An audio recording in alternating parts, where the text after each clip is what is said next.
Yes, sir. Yes, sir.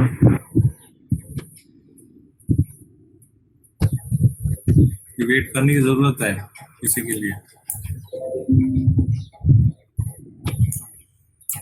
No, sir.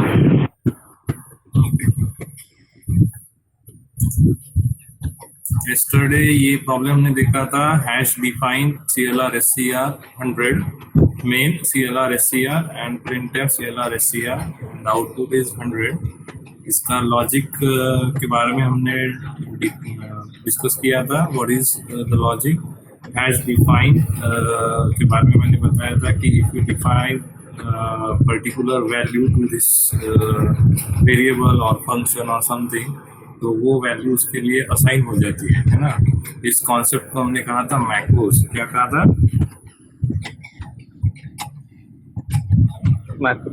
Macros, okay. And hash defined is called preprocessor directives. Macros can be used with the help of hash defined preprocessor directives, okay.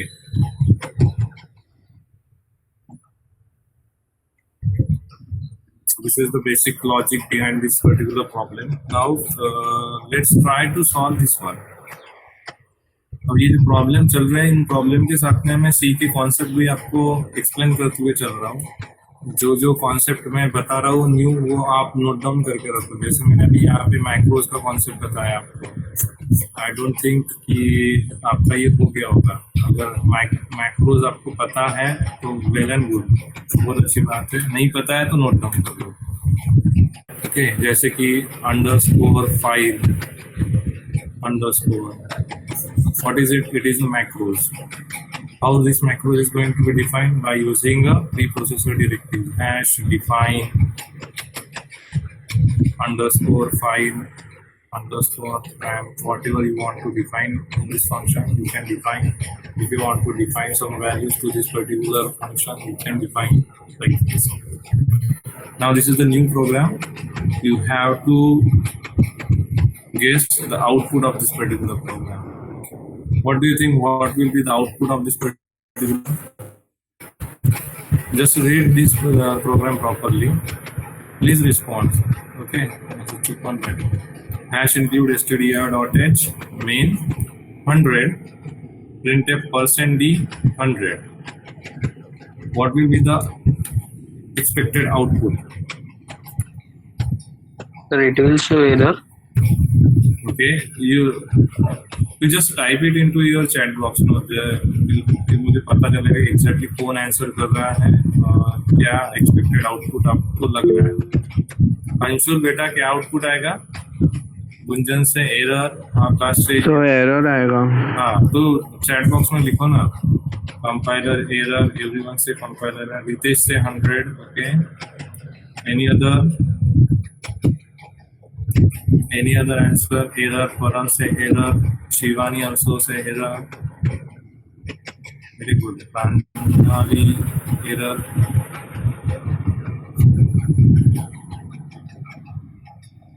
Adya error. Come on guys, 53 students are there. कौन slow है? ऐसा लग रहा है कि इच्छा नहीं है करने की, ऐसा कुछ है। राधिका से error, error, okay. Most of the guys think the output is error, but the output of this particular program is 100. Okay, the output is 100. One guy from your side, his name 100 कहा था।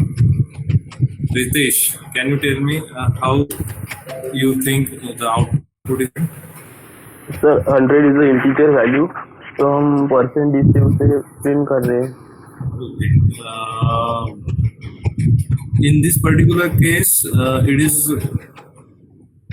print by using %d. Okay, it is 100 considered as an integer value, but basically 100 when you define over here. पहले तो यहाँ पे नजर जानी चाहिए थी कि क्या हम लोग विदाउट यूजिंग वेरिएबल किसी नंबर को राइट इट डाउन कर सकते हैं या फिर डिफाइन कर सकते हैं।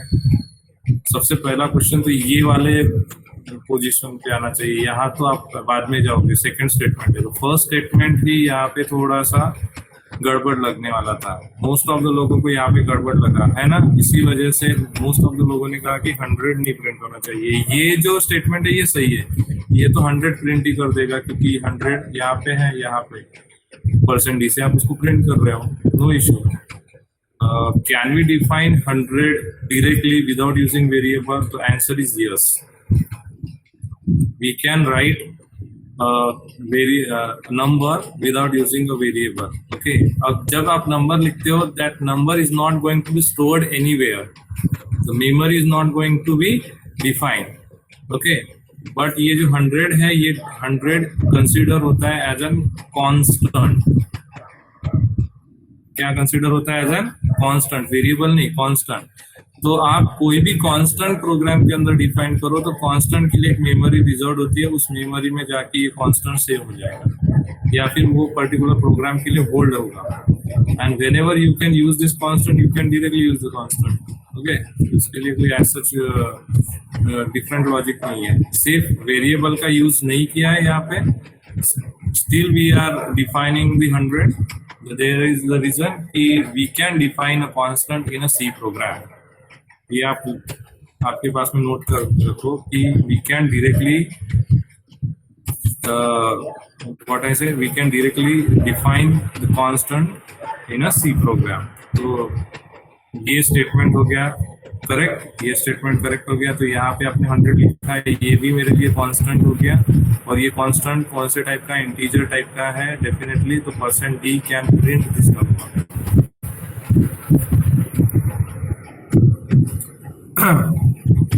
आई just want to know one more thing. अगर मैं यहाँ पे ऐसा लिखता हूँ प्रिंट f %d, ओके, यहाँ पे मैंने लिखा character s is equals to double quote के अंदर d, ओके, एंड आई से यस।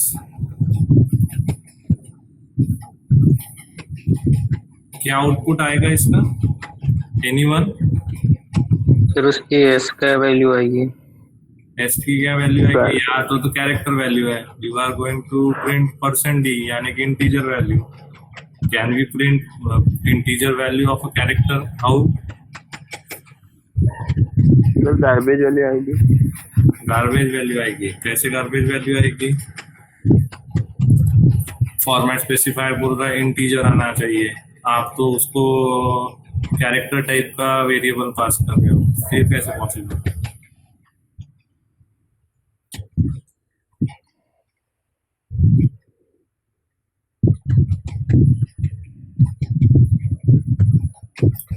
सौम्य,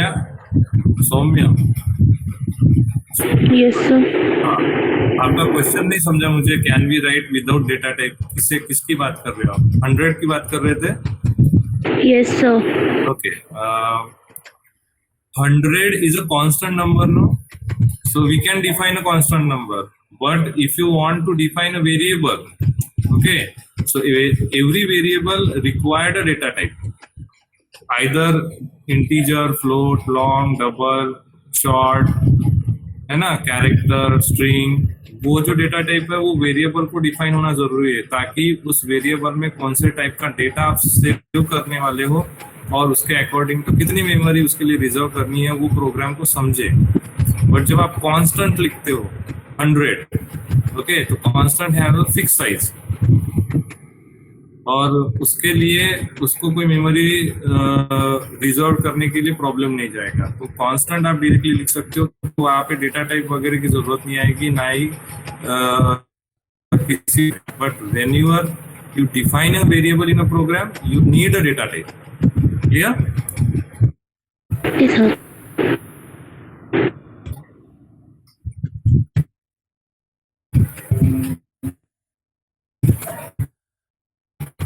इसका तो बताओ कोई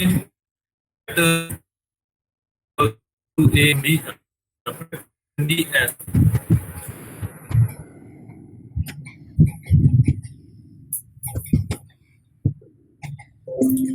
I'm waiting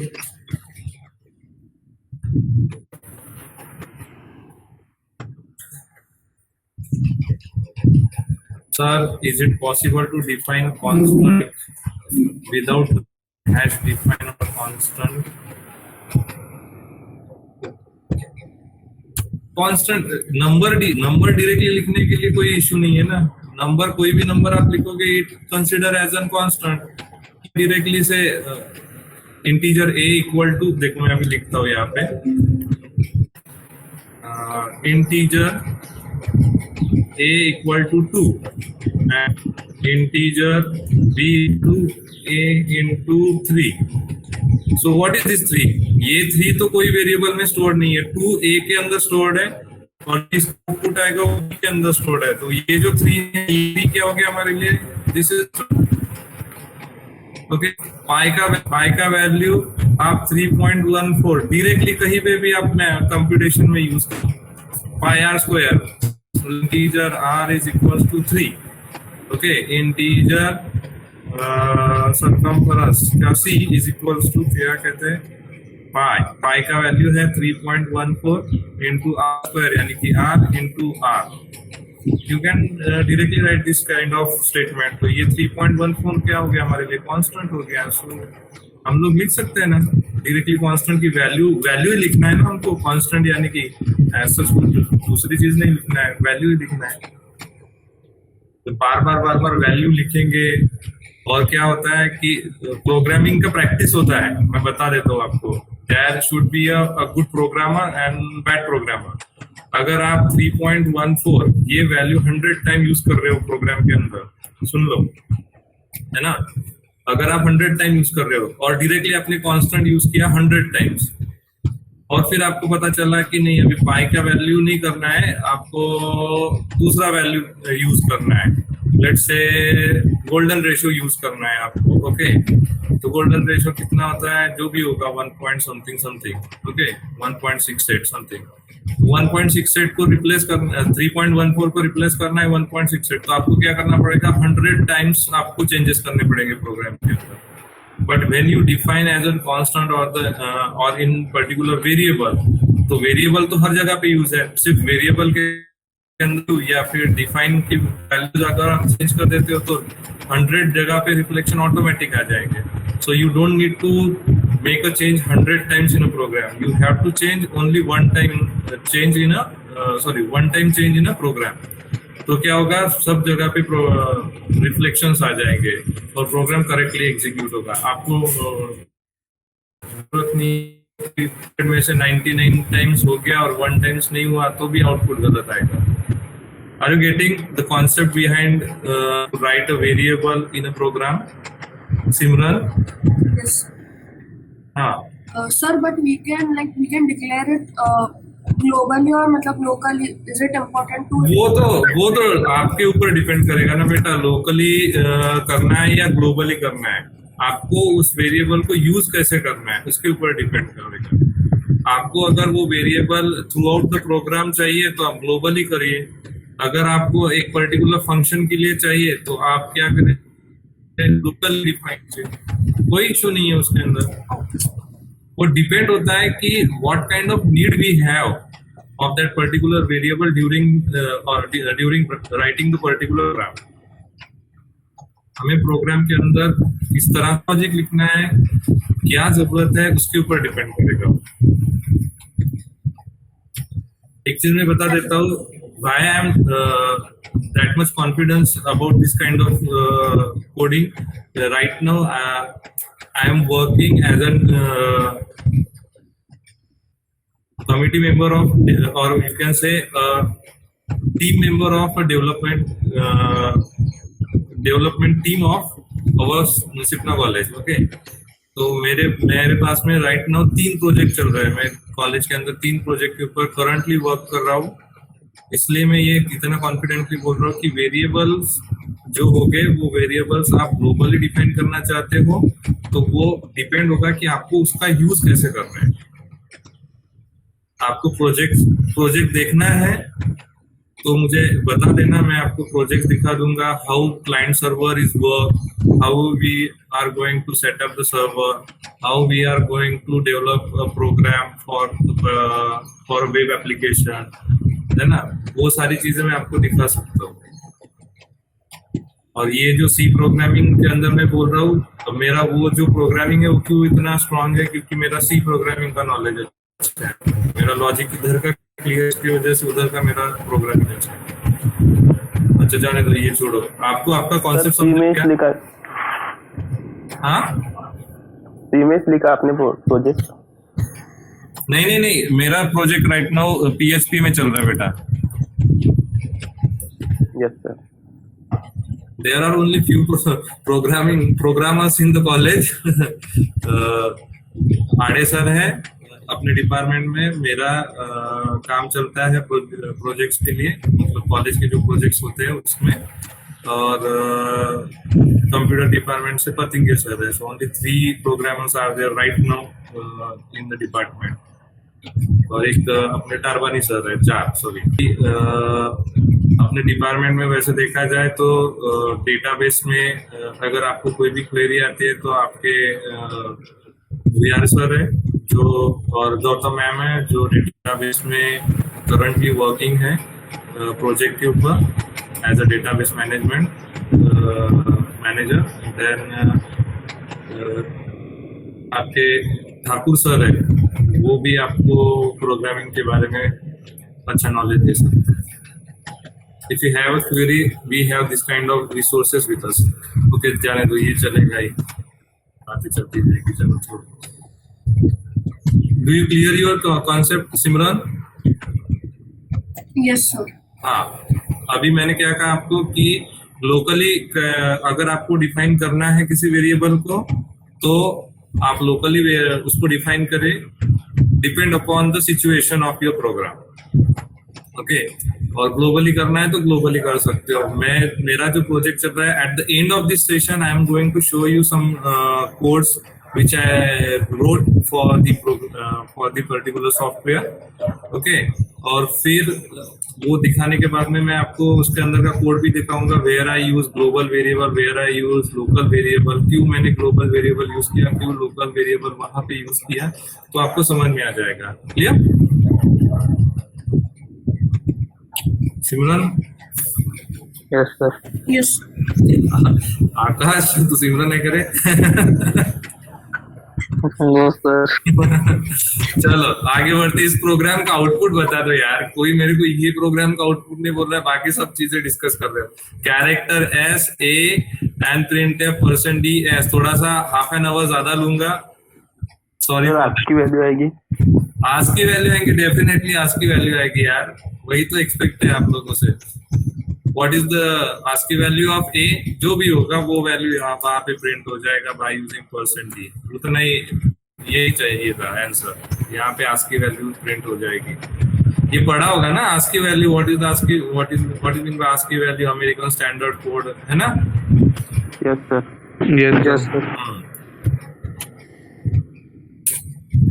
चलो, ये क्वेश्चन का आंसर अगर आप दे देते हो ना तो कॉलेज ज्वाइन करो। कितने लोग हैं यहाँ पे?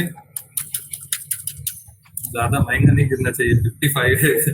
ठीक है, जो भी मेरे को फर्स्ट आंसर करेगा उसको मेरे तरफ से कैडबरी से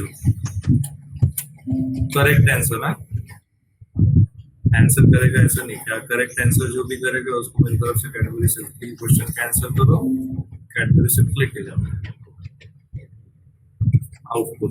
अब ना कैडबरी सिल्क के लिए प्रोग्राम कंपाइल करके रन करके मेरे को आउटपुट नहीं बताने का, मेरे को लॉजिक भी बताने का फिर उसके साथ में, क्या क्या क्यों वो आंसर करेक्ट है। अगर मेरे को करेक्ट आंसर मिल गया तो मैं उसका लॉजिक भी पूछूंगा आपसे। 10 आकाश से 10, कुंजन 10। ओके, तो यहाँ पे देखो, यहाँ पे लिखा है value 10 is given as an input here, so whatever the input we require, that is 10. Okay, तो इनपुट 10 है तो 10 तो दिखेगा ही, 10 तो आप एंटर कर रहे हो, तो ठीक है। आपका कहना है प्रिंटर में भी 10 आएगा, है ना Gunjan? Yes, sir. Okay, any other answer? ये क्वेश्चन का आंसर दे दो यार। ये जो कॉन्सेप्ट है ये डेफिनेटली आप न्यू चीज यहाँ पे पढ़ोगे। अगर आपको पता है तो you are in a very good track. Vaishnavi,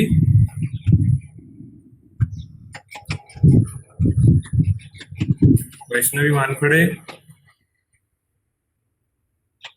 yes sir. हाँ, output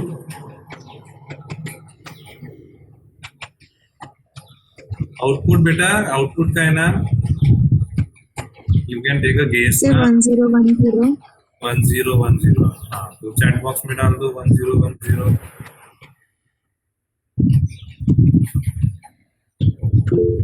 Vedanta, Vedanta,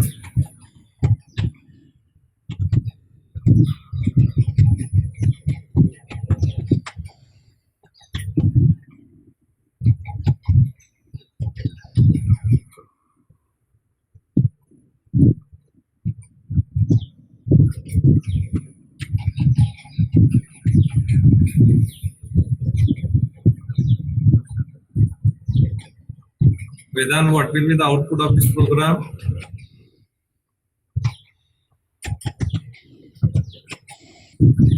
Scanf and further with print. Okay.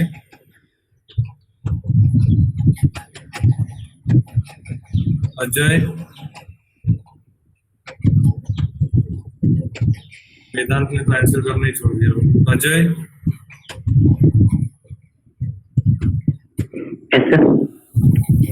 Output क्या है ना?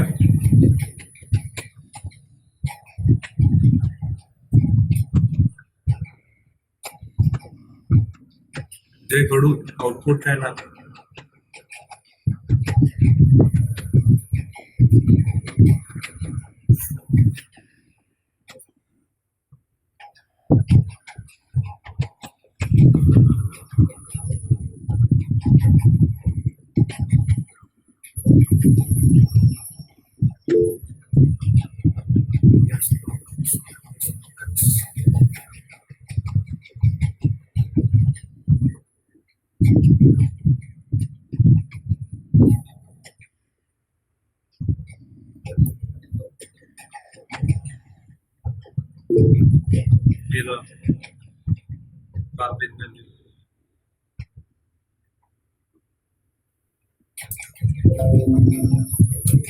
Please concentrate over here. Whenever you define a function in your C programming language, okay, तो जब भी आप function लिखते हो तो फंक्शन के साथ में एक चीज जो इम्पोर्टेंट होती है वो लिखी जाती है। For example, if you want to write add function, you need to define a return type of this particular function, है ना? तो इंटीजर, फ्लोट या फिर उसको आपको स्ट्रिंग देना है, कैरेक्टर देना है, जो भी होगा वो आप क्या करते हो। अगर कुछ वैल्यू नहीं देना है तो at least you need to write void, है ना? So these are nothing but the return types. Okay, so every function required a return type. Okay, so अगर ये स्टेटमेंट्स को आप देखोगे तो आपको इसका आंसर तभी मिलेगा। प्रिंट एफ %d क्या प्रिंट करेगा? स्कैन एफ %d, एम्परसेंट आई। इसका मतलब है कि ये फंक्शन एग्जीक्यूट होगा। क्यों एग्जीक्यूट होगा? क्योंकि फंक्शन कॉल हो रहा है और यहाँ पे ये आर्ग्यूमेंट पास हो रहा है और ये वैल्यू रिटर्न करेगा। कौन सी वैल्यू रिटर्न करेगा? Depend upon the return type of your scanf function. और जो भी वैल्यू रिटर्न होगी वो वैल्यू अगर इंटीजर है तो वो वैल्यू प्रिंट हो जाएगी। अगर वो इंटीजर नहीं है, उसका रिटर्न टाइप इंटीजर नहीं है स्कैनएफ का, तो डेफिनेटली % उसको प्रिंट नहीं करेगा, वहां पे एरर आएगा। क्लियर?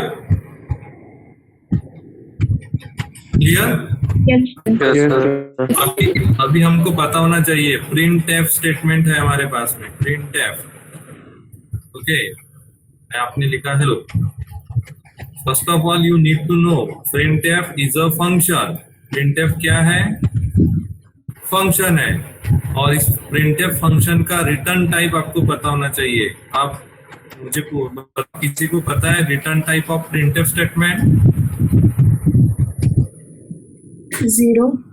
अरे रिटर्न टाइप पूछ रहा हूँ, वैल्यू नहीं पूछ रहा हूँ। Return type of print String. String. और कोई है जिसको लगता है स्ट्रिंग कैरेक्टर ऐसा कुछ है? The answer is return type of printf statement is integer. क्या है? इंटीजर। इंटीजर। Integer. तो व्हाट, हाँ तो इंटीजर है, तो क्या integer value printf statement return करेगा? तो number of character, listen carefully, number of character successfully return on console. क्या कहा मैंने? Number of character successfully return on console.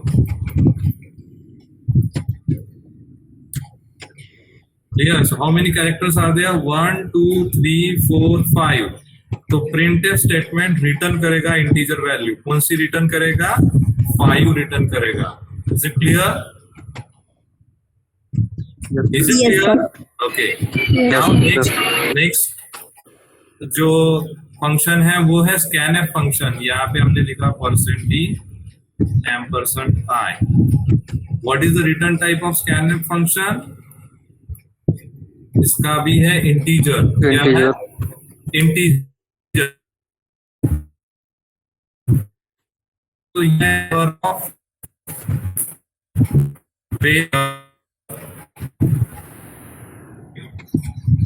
Successfully from console. Clear? तो इसलिए आउटपुट आएगा 1। क्या आउटपुट आएगा? 1।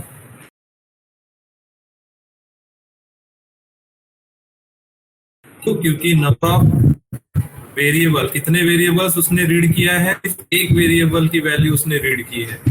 एक वेरिएबल की वैल्यू रीड की है, इसलिए स्कैनफ फंक्शन रिटर्न करेगा। मतलब after executing of this particular scanf function the value 1 is return over here. 1 ये इंटीजर टाइप का डेटा है %d, इसलिए यहाँ पे 1 आउटपुट आएगा। Is it clear to everyone? Yes sir. Yes, sir. Yes, sir.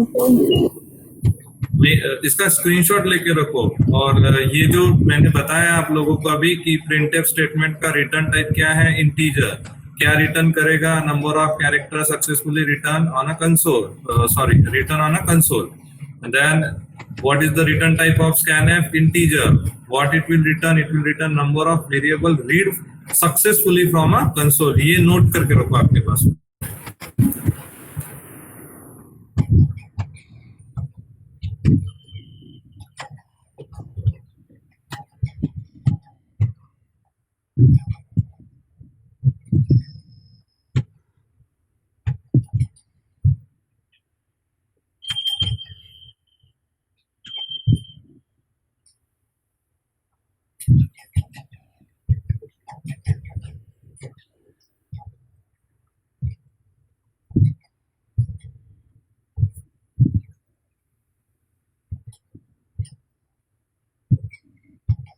हो गया?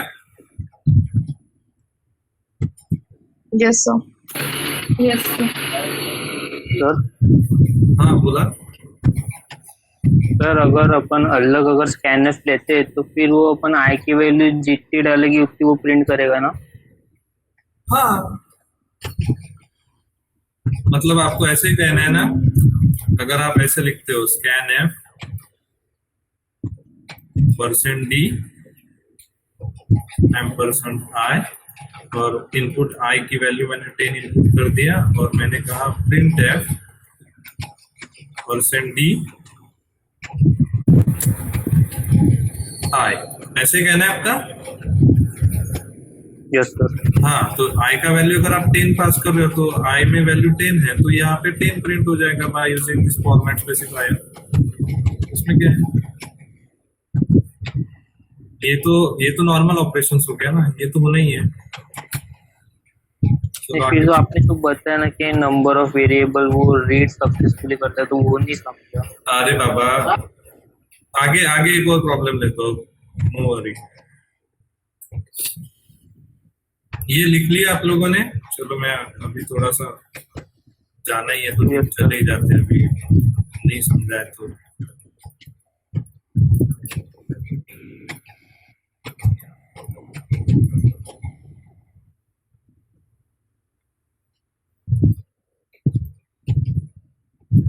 Wait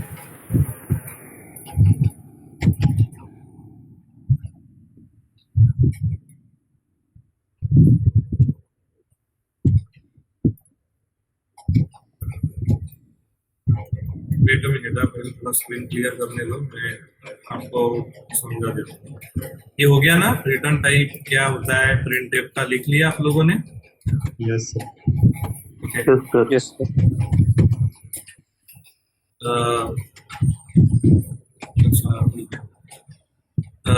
For this today's session, we have Professor Gorde ma'am with us.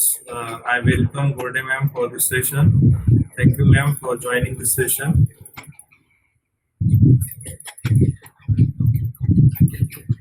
Thank you sir.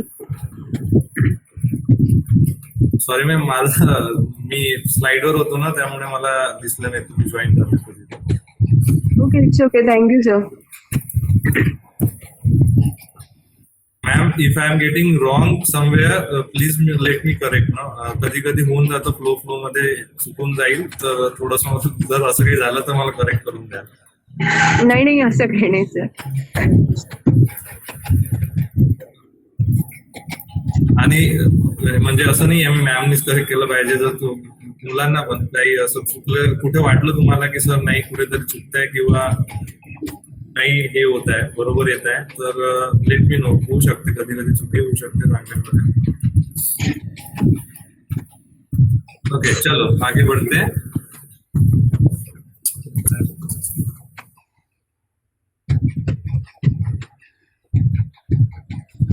मैंने क्या कहा आपको, प्रिंटफ स्टेटमेंट है हम लोगों के पास में.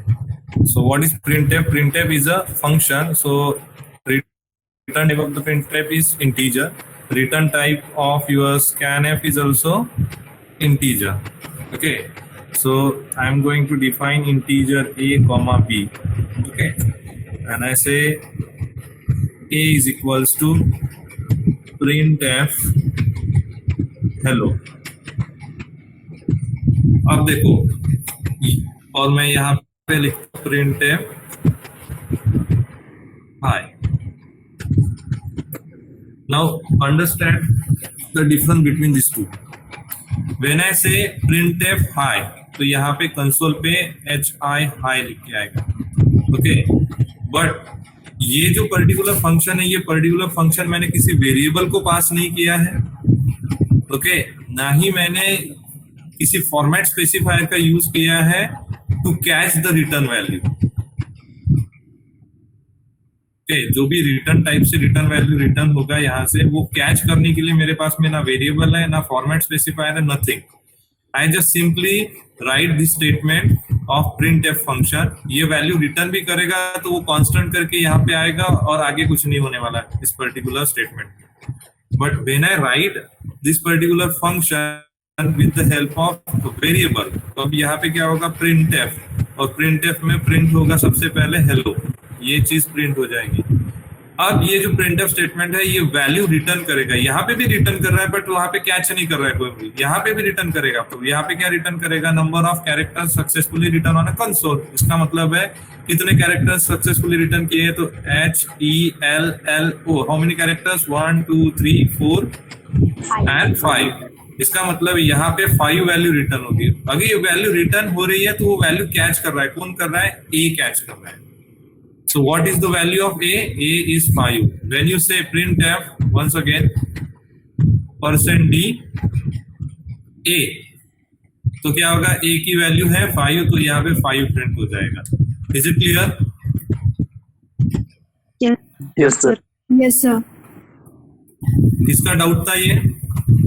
रिटर्न वैल्यू आएगी कहाँ पे, जाएगी कहाँ पे, समझ में आ गया क्या अभी? Sir yes sir. हाँ, अभी आगे और चलते हैं. अब मैंने बात किया था आपको कि फॉर्मेट स्पेसिफायर भी इस वैल्यूज को कैच कर सकता है ना. फॉर्मेट स्पेसिफायर अगर ये वैल्यू को कैच करेगा तो कैसे होगा, देखा जाओ. अभी आप ऐसे लिखो स्टेटमेंट printf, इसके अंदर आप लिखो printf, सॉरी %d, और आप फिर से लिखो printf, और यहाँ पे मैं लिखता हूं हेलो. तो क्या होगा, सबसे पहले इनर प्रिंटफ प्रिंट करेगा वैल्यू को हेलो। ओके, ये कॉन्सेप्ट हो गया फंक्शन कॉलिंग फंक्शन, और यहाँ पे सॉरी ये कॉन्सेप्ट हो गया function passing argument as a function. Same function को सेम फंक्शन आर्गुमेंट करके पास हो रहा है। तो क्या प्रिंट होगा, सबसे पहले हेलो प्रिंट होगा। अब ये हेलो प्रिंट होने के बाद में ये पर्टिकुलर फंक्शन कुछ ना कुछ वैल्यू रिटर्न करेगा। तो क्या रिटर्न करेगा, वापस number of character successfully return on a console. तो कितने हैं, 5 कैरेक्टर, तो यहाँ पे 5 आएगा। अब ये 5 किसने कैच कर लिया, %d ने कैच कर लिया। क्यों, क्योंकि यहाँ पे फॉर्मेट स्पेसिफायर है। तो ये वैल्यू फॉर्मेट स्पेसिफायर को असाइन हो जाएगी और यहाँ पे प्रिंट होगा hello 5। क्या आउटपुट आएगा, hello 5। Hello five. Clear? Yes, sir. हाँ सर। अभी क्लियर हो गया कॉन्सेप्ट प्रिंटफ स्टेटमेंट का रिटर्न टाइप, स्कैनफ फंक्शन का return type.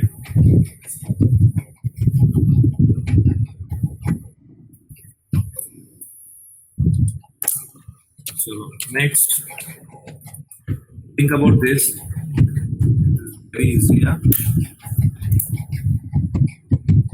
Very easy. Sir कुछ भी प्रिंट नहीं होंगे। कुछ भी प्रिंट नहीं होगा, नो आउटपुट। आपका कहना है कि no output. Okay,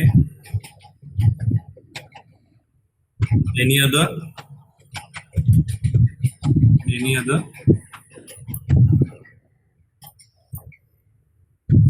sir %d print हो। परसेंट का प्रिंट होता है दादा, %d कभी प्रिंट नहीं होता है। When you write a %d it is a format specifier. अगर फॉर्मेट स्पेसिफायर भी क्या है हमारे लिए, एक कीवर्ड या फिर टोकन है ना। तो टोकन, कीवर्ड, ऐसी जो चीजें हैं वो डायरेक्टली प्रिंटफ स्टेटमेंट में लिखोगे तो नहीं लिख सकते आप लोग, है ना।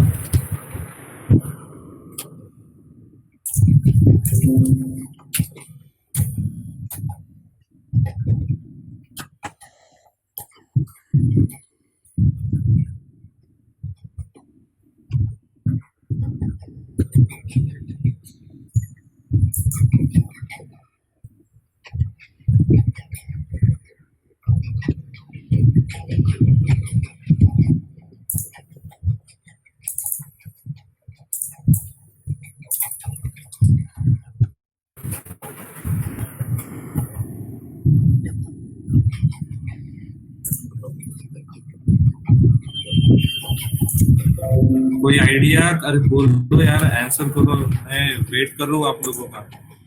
Sir compiler error show garbage value, और कोई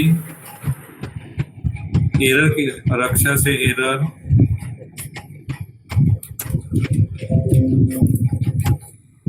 the output is, there are 2 kind of output, और दोनों आउटपुट के लिए लॉजिक में बता देता हूँ आपको। तो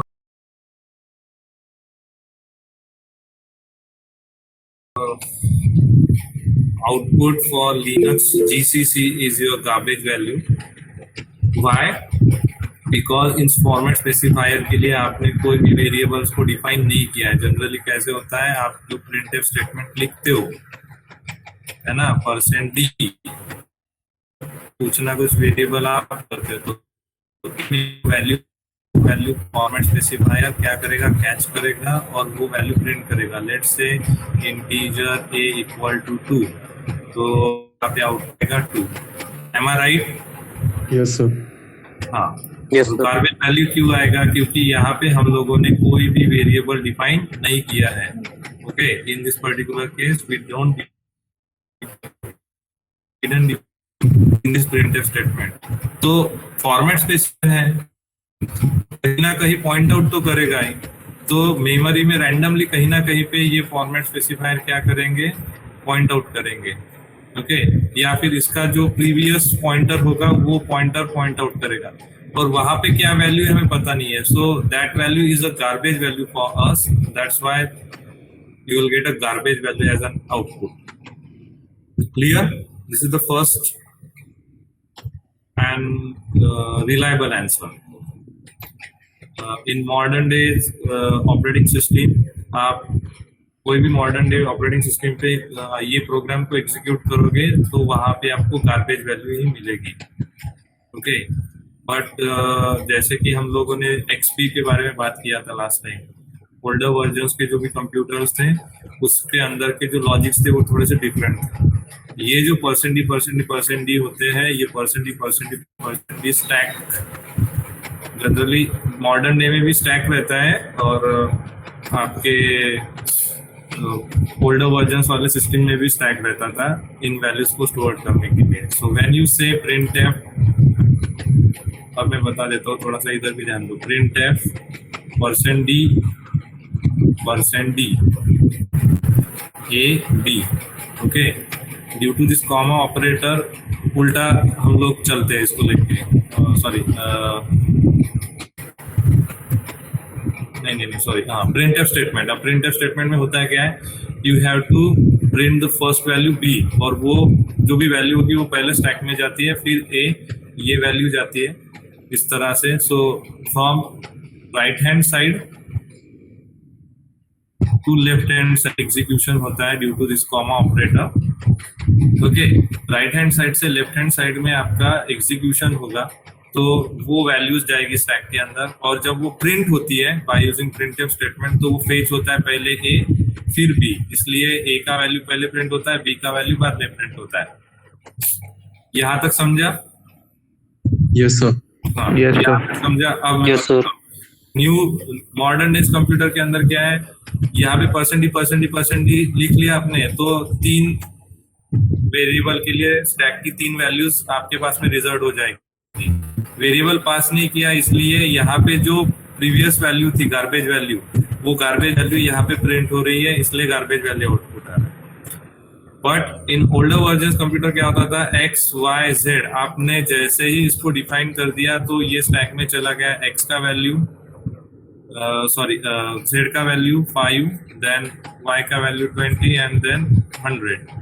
और जब आप %d लिखते हो तो आपका ये स्टैक में से वैल्यू फेच होता था। गलत लिख दिया, हाँ गलत।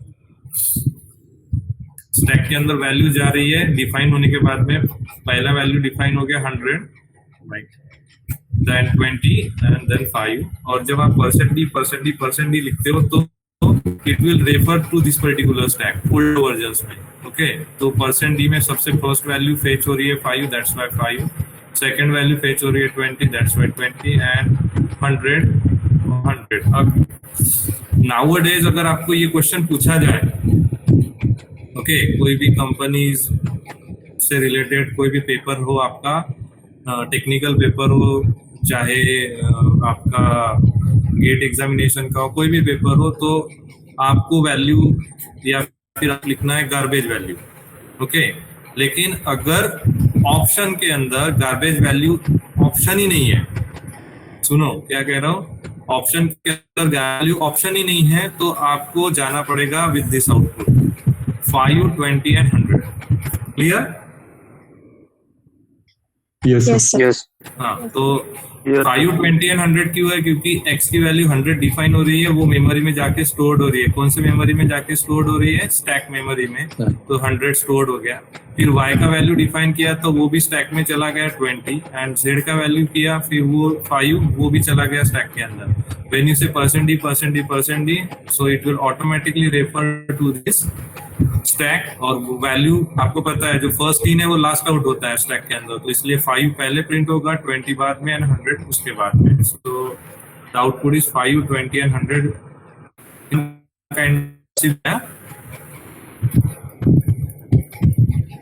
ये वन पॉसिबिलिटी है। देखो, आपको में गार्बेज वैल्यू दिया है गार्बेज वैल्यू, क्योंकि मॉडर्न डेज कंप्यूटर या आप ऑनलाइन जो भी कंपाइलर उस पर करके देखोगे आपको आउटपुट आएगा गार्बेज वैल्यू। क्लियर? लेकिन गार्बेज वैल्यू ऑप्शन में नहीं है, और 5, 20, 100 इस तरह से कोई ऑप्शन आपके पेपर में गिवन है, तो you go with this kind of output.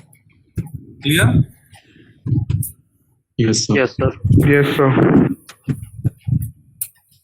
Next one, this.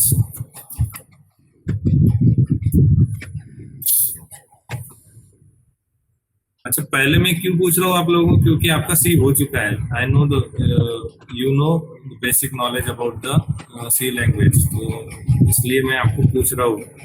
Concept तो मैं क्लियर करते ही चल रहा हूँ आप लोगों को। 45 45 45 ओके। और कोई 45 के अलावा कोई आंसर है? नो सर क्योंकि परसेंट दिया है सर फ्लोट के लिए तो किया है ना, क्या किया है? इसको क्या कहते हैं हम लोग? इंटीजर ये सर क्या कहते हैं टाइप इसको? Casting. Type casting very good, type casting है ये। टाइप कास्टिंग का मीनिंग क्या होता है? टाइप कास्टिंग किस लिए यूज फ्लोट करते वैल्यू हैं? को इंट वैल्यू में चेंज करते हैं। हाँ, Convert अगर करने के आपको लिए। किसी का डेटा टाइप चेंज करना है, okay, change the data type, change the data type, तो आप क्या कर सकते हो? टाइप कास्टिंग का यूज कर सकते हो। यहाँ पे टाइप कास्टिंग यूज किया है A45, तो ये आउटपुट क्या आएगा रे? 45 45।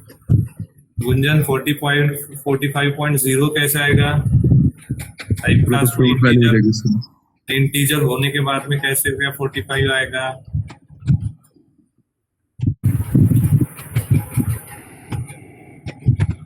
गुंजन 45.0 आएगा क्या अभी आंसर? हेलो, 45.0 आएगा क्या? Is it float value right now? No, it is type casted into the integer, है ना? तो आंसर क्या आएगा? 45। सही सही? Yes sir no sir, wrong sir. Answer 45 is wrong. Answer 45 नहीं आएगा। क्यों नहीं आएगा? क्यों नहीं आएगा? देखो, दिखने में बहुत आसान है, बट नहीं है, इतना आसान नहीं है वो। 45 आप लोग बोल रहे हो, मैंने भी बोल दिया आपको टाइप कास्टिंग है, 45 आंसर होना चाहिए, बट 45 आंसर नहीं आएगा। It's compiler error. क्यों कंपाइलर एरर है? तो सर इधर इन्होंने जो टाइप कास्टिंग की है ये रॉन्ग टाइप कास्टिंग की है। टाइप कास्टिंग कभी ऐसे नहीं करते हैं। टाइप कास्टिंग का फॉर्मेट क्या होता है? टाइप कास्टिंग का फॉर्मेट होता है, let's say float a is equals to 1.2, okay, integer b is equals to int a plus 1, printf %.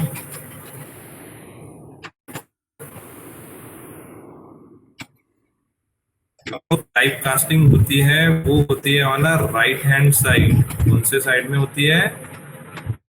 Right hand side. जो टाइप कास्टिंग किया है वो कौन से साइड किया है? Left hand side. क्लियर? आप टाइप क्या नहीं कर सकते हो, ये correct way to type cast. तो यहाँ पे टीचर 1 सॉरी यहाँ पे +1 तो बी में जाएगा 2 और प्रिंट एफ से %d करोगे तो क्लियर। तो यहाँ पे टाइप कास्टिंग हमने रॉन्ग वे से की, क्या कंपाइलेशन एरर।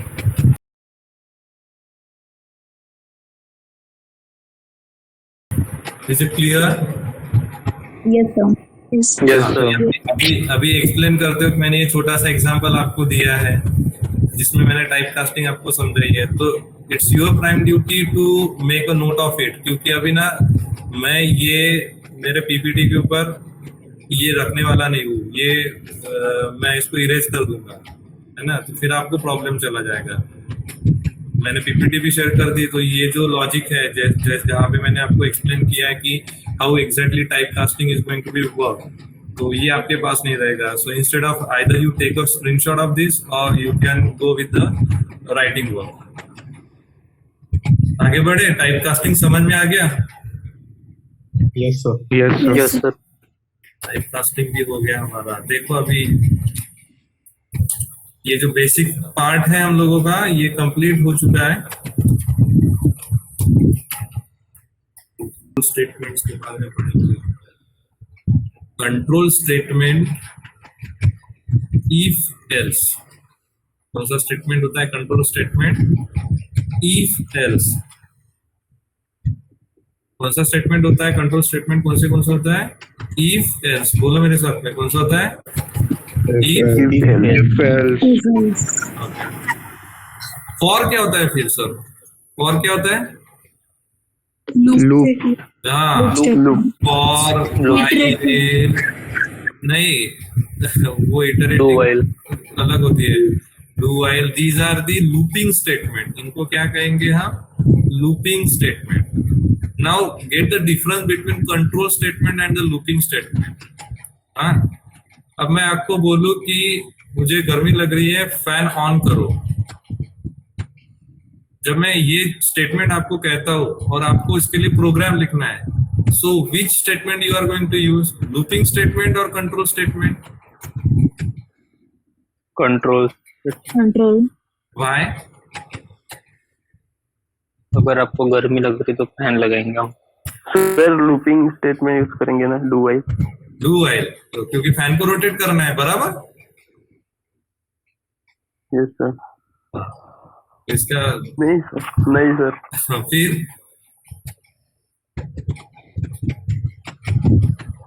चलो मैं समझा देता हूँ। मैंने बोला आपको गर्मी लग रही है, फिर से आएगा। फैन ऑन करना है। Don't know how many rotation you required, है ना?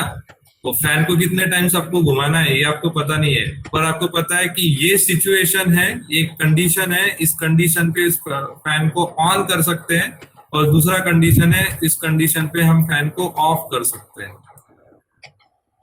तो वो क्या करेगा? कंट्रोल करेगा वेदर फैन इज ऑन और ऑफ, इसके ऊपर कंट्रोल रहेगा। लेकिन अगर मैं आपको कहूँ कि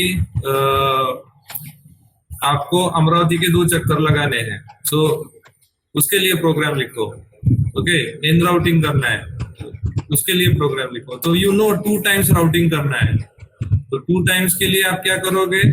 we know the exact number of rotation, तो हम लोग लिखेंगे लूपिंग स्टेटमेंट, है ना? वहां पे कंट्रोल लेने की जरूरत नहीं है, वहां पे कंडीशन पता है हम लोगों को कि how many times you have to repeat the things. तो आप क्या करोगे? वहां पे लूपिंग स्टेटमेंट लिखोगे। Clear the difference between the control statement and the looping statement? Yes, sir. Yes sir. Yes sir. पता नहीं है फैन कितने टाइम रोटेट करवाना है हम लोगों को। हमको हवा आनी चाहिए, और हवा आने के लिए कितने टाइम्स उसको रोटेट करना है, ये एग्जैक्ट नंबर ऑफ रोटेशन हमें पता ही नहीं है। तो ऐसे सिचुएशन में हम क्या करेंगे? कंट्रोल स्टेटमेंट यूज करेंगे। फैन ऑन कर दो, घूमते बैठो भाई, तू कितना घूमना है तुझे, और उसको ऑफ कर सकना चाहिए हम लोगों ने। मीनवाइल अगर आपको नंबर ऑफ रोटेशन पता है या फिर नंबर ऑफ इटरेशन पता है, तो in this particular situation you have to use looping statement. Now what will be the syntax of if and else? आप लिखते हो if, फिर लिखते हो कंडीशन, ओके, फिर body. This is the syntax for else, sorry, this is the syntax for if। कोई गलती है इसमें? ऐसे लिखते हैं हम लोग। यस यस else में क्या करते हैं? if, condition, body. अगर ये कंडीशन फॉल्स होती है तो उसके लिए हमारे पास में कोई ना कोई दूसरी कंडीशन होनी चाहिए या फिर दूसरी ऑपरेशन होना चाहिए, इसलिए हम लोग लिखते हैं else। फिर यहाँ पे भी else का बॉडी। ये हो गया if else स्टेटमेंट। सही? Yes sir. Yes sir. एक और चीज होती है, उसका भी सिंटेक्स लिख के देता हूं। if else if, if else if, if else if क्या होता है? when you have more than one conditions, है ना? और मोर देन 2 कंडीशंस, तो आप क्या करते हो, इफ एल्स इफ कंडीशंस का यूज करते हो टू सेटिस्फाइड योर आउटपुट और to get a correct output. तो आप क्या करोगे, आप लिखोगे इफ कंडीशन, ओके। अगर ये कंडीशन फॉल्स है तो आपको दूसरी कंडीशन चेक करना है, तो आप करोगे एल्स इफ कंडीशन, फिर बॉडी लिखोगे। ये भी आपको लगता है इसके अलावा भी और कंडीशन है, you just write else if another condition and at the last else. अगर लिखना है तो लिखो, otherwise no need to write the else. This is the another syntax to write if else statement. एक चीज और होती है क्या, नेस्टेड इफ। नेस्टेड इफ यानी कि आप लिखते हो फर्स्ट कंडीशन सेटिस्फाइड अगर होती है तो दूसरा कंडीशन सेटिस्फाइड होना चाहिए, दूसरा कंडीशन सेटिस्फाइड होता है तो तीसरा कंडीशन सेटिस्फाइड होना चाहिए। इसके लिए भी एल्स लिख सकते हो, इसके लिए भी एल्स लिख सकते हो, इसके लिए भी एल्स लिख सकते हो। This is one basic syntax of nested if. Am I right? Am I right?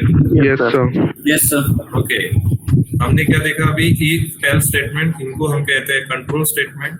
कोई भी चीज का कंडीशन हमें पता है और कंडीशन ट्रू होने के बाद में क्या आउटपुट आना चाहिए अगर हमें पता है, तो हम if else स्टेटमेंट का यूज करते हैं। सिंटैक्स होता है if कंडीशन बॉडी। दूसरा आता है if else स्टेटमेंट, जहाँ पे if कंडीशन देते हैं हम लोग और बॉडी एग्जीक्यूट करवाते हैं। अगर ये कंडीशन फॉल्स होती है तो एल्स में हम लोग सेकंड कंडीशन को या फिर अदरवाइज हम दूसरा आउटपुट प्रिंट कर सकते हैं। मोर देन वन कंडीशन है तो आप इफ एल्स स्टेटमेंट को इफ एल्स इफ करके भी यूज कर सकते हो। और नेस्टेड में क्या होता है, फर्स्ट कंडीशन सेटिस्फाइड हो गई, फिर सेकंड कंडीशन चेक करना है, फिर थर्ड कंडीशन चेक करना है। इस तरह से आप नंबर ऑफ कंडीशन चेक कर सकते हो। तो इफ के अंदर इफ को यूज करोगे तो इसे कहेंगे नेस्टेड। क्लियर? Yes, sir. चलो बताओ इसका आउटपुट क्या आएगा।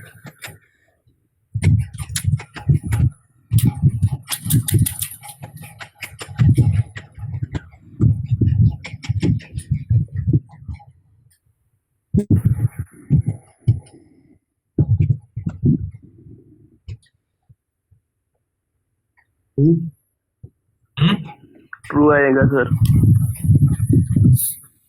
ट्रू आएगा। Yes.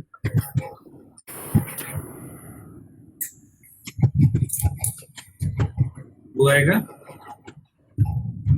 Yes, sir. Yes, sir. Any other answer? False में इसका आंसर आता है फॉल्स।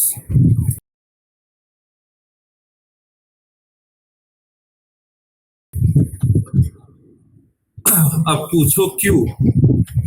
जब तक आप पूछोगे नहीं तब तक मैं बताऊंगा नहीं। तो पूछो क्यों, क्यों फॉल्स आता है। क्यों सर? Q, sir. हाँ, इसका रीजन बहुत इंटरेस्टिंग है। देखो अब, you have to focus on this, though this problem is related with the if else statement, but ये जो कंडीशन है, ये कंडीशन में आपका आंसर छुपा है। What is size of integer? 4 bytes. Size of 4 bytes. integer, it's 4 byte, is greater than -1. What is -1? इसके पहले मैंने डिस्कस किया था। What is Yes, sir. -1? समझ गए सर।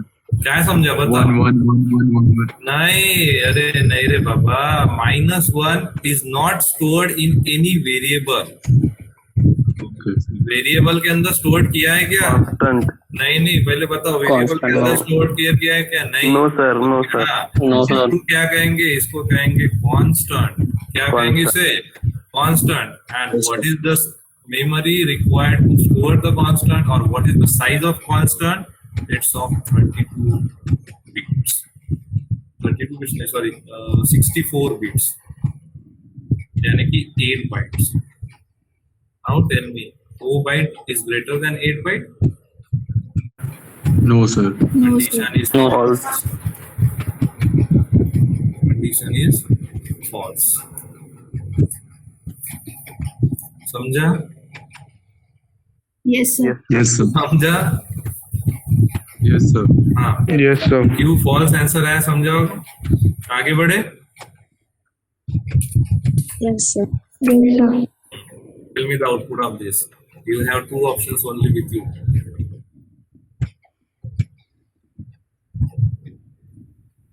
True. True आएगा sir. True. क्या आंसर आएगा? True. आएगा. True. इसमें क्या है? कुछ भी नहीं है इसके अंदर. f is equal to 0.1. True है, true. 0.1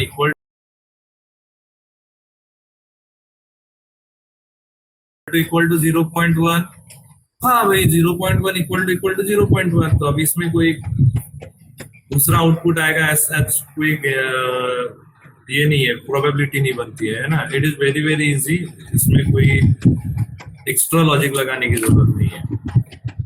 Now it is output of this particular program. You have four options now with you.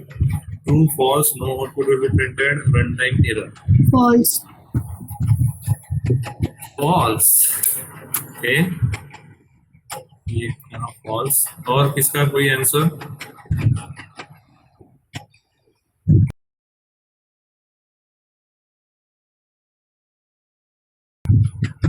Sir error आएगा ना? Yes, sir. Error. Error. Any other?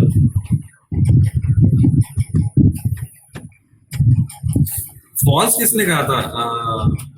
False Sir, किसने कहा? false आएगा ना. हाँ false आएगा. किसने कहा था false? हाँ रक्षा ने कहा था. Any other? और किसने कहा था अभी? Sir, आर्या से. आर्या ढोले ना. अच्छा Yes, sir. रितेश ने भी कहा है. फॉल्स आएगा आंसर. और ट्रू सिमरन से ट्रू. ओके. सर वो अभी का नहीं, इसके पहले का आंसर था. अच्छा सॉरी सिमरन, अब क्या आंसर आएगा? रितेश से false.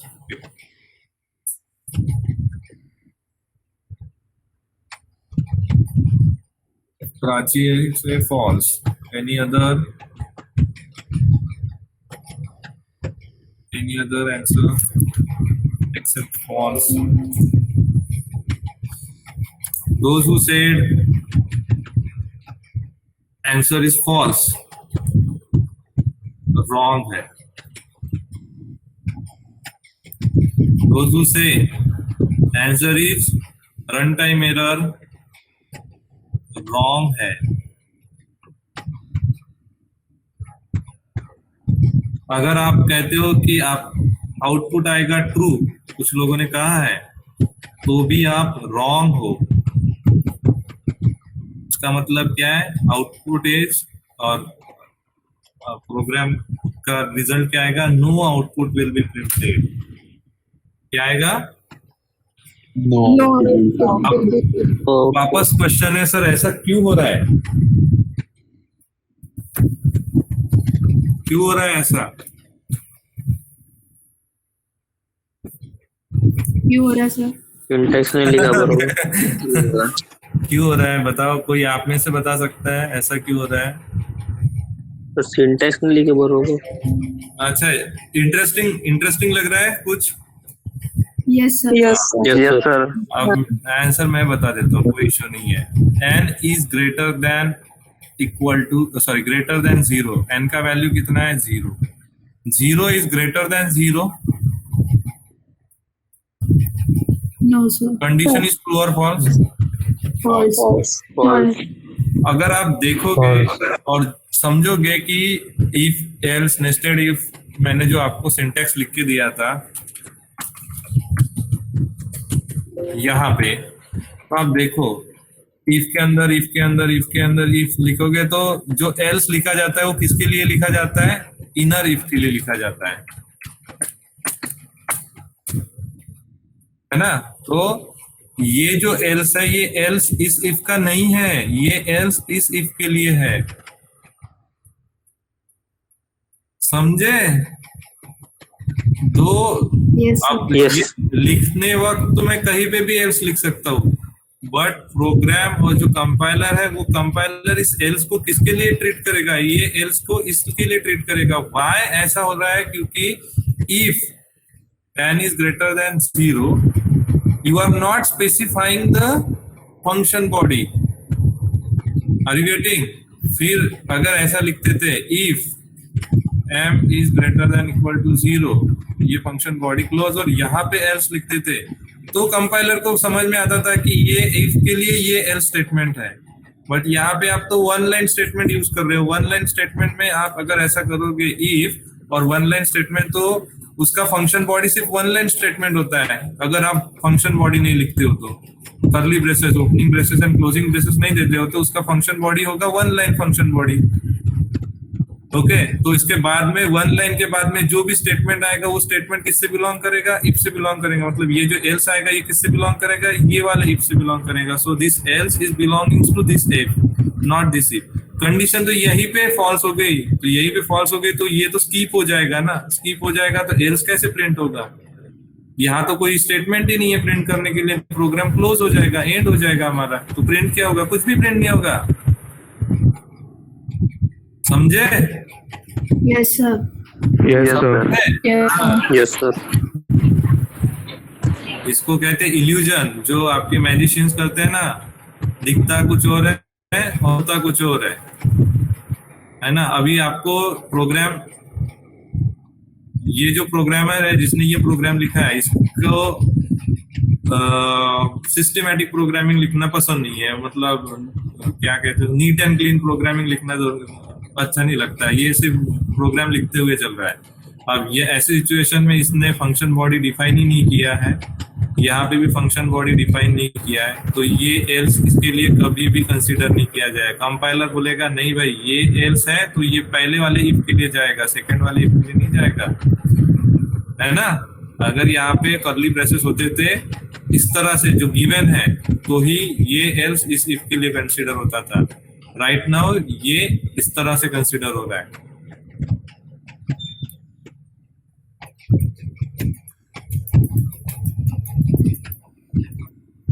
Clear? Yes, sir. Yes, sir. Yes, sir. क्यों no output will be printed? क्योंकि इफ के लिए एल्स, इस इफ के लिए एल्स प्रेजेंट ही है, no else, no statement, nothing is there, that's why ये क्लोजिंग ब्रेस आएगा, एग्जीक्यूट होगा, प्रोग्राम क्लोज हो जाएगा, no output will be printed. आगे बढ़े? Yes, sir. Yes, sir. हाँ, बताओ।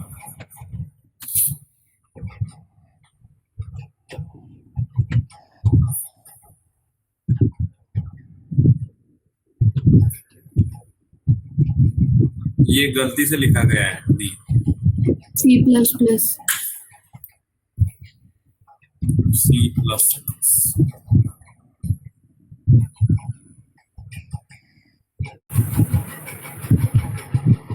How many of you agree C plus plus?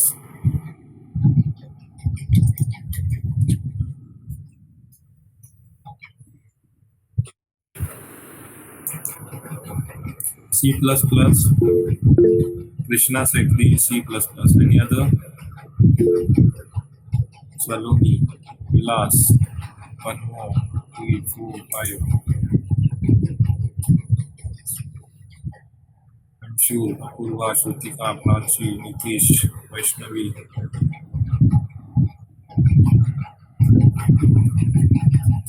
क्या आएगा रे? आंसर क्या आएगा इसका? इसका आंसर आता है C. Output is C, not a C plus plus।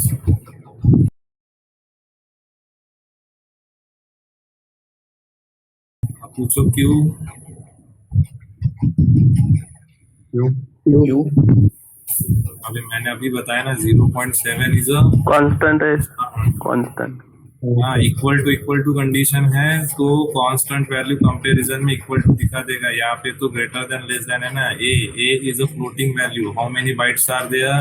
4 bytes are there. How many bytes for the constant? 8 bytes of the constant. If you represent 0.7 in a 4 bytes and if you represent 0.7 in a 8 bytes, there is a difference. So it always shows equal to में same दिखा देगा, लेकिन greater than equal to की condition आएगी तो it will shows कि ये वाला नंबर इस नंबर से ग्रेटर है, तो ये कंडीशन ट्रू हो जाएगा और C प्रिंट हो जाएगा। समझे?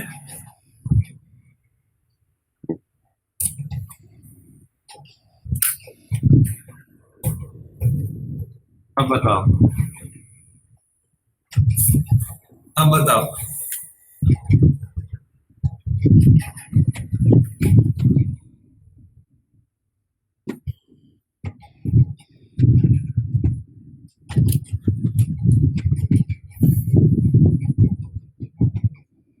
सर if वाला चलेगा?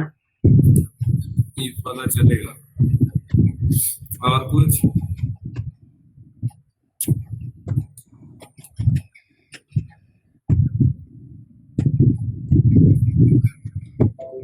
और कुछ? Who said if वाला चलेगा? नाव घेणारे हँड रेस करता मी प्रेझेंटेशनवर असल्यानंतर मला हँड रेस कसं दिसेल, बरं झालं मी इकडे स्विच होतोय मध्ये मध्ये। रितेश ना नाव सांगायचं? येस सर, हा, रितेश. त्यांना असं वाटत असेल की इफ वाला एक्झिक्यूट होईल, at least you type your name into the chat box या फिर बोलो यहाँ पे माइक पे कि मुझे लग रहा है I saying your name. Shrutika, Gunjan, if वाला स्टेटमेंट नहीं। Ritesh yes sir. I hate you is the answer.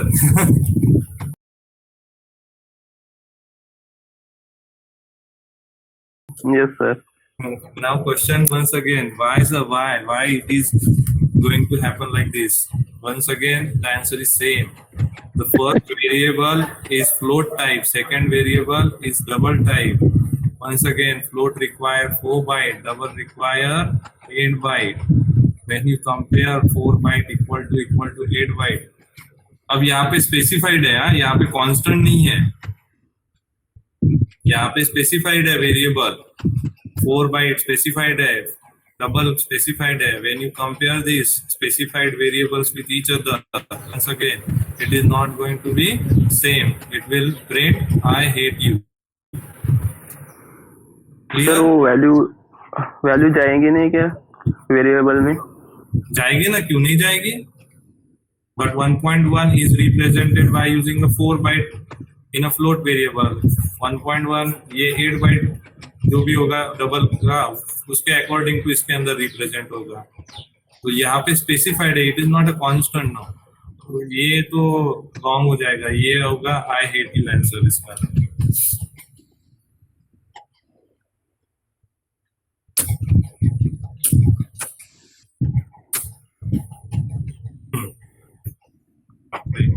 आ गया किधर?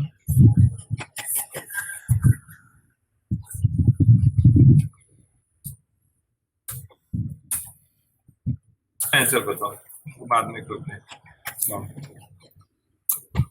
इसके पहले जो क्वेश्चन आया था ना, इसके बारे में हम लोग बाद में डिस्कशन करेंगे, क्योंकि वहां पे मुझे स्टोरेज क्लास पढ़ाना जरूरी है आप लोगों को पहले, या फिर उसके साथ साथ स्टोरेज क्लास पढ़ाना जरूरी है। But right now we are not in a position to cover the storage class, time लगेगा। इसका आंसर बता दो, वो मैं इसके बाद में जब स्टोरेज क्लास करूंगा तब आपको कवर करूंगा।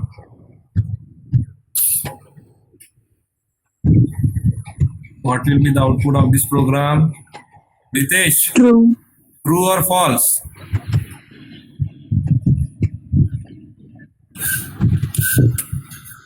Ritesh, true or false? True.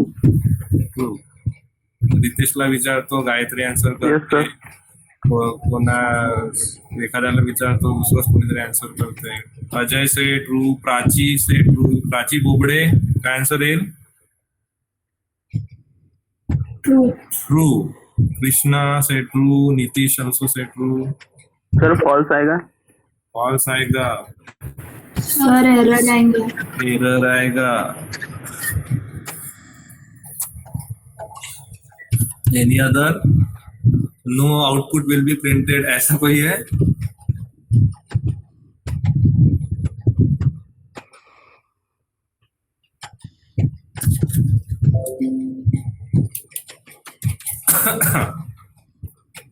Output is false. अब देखो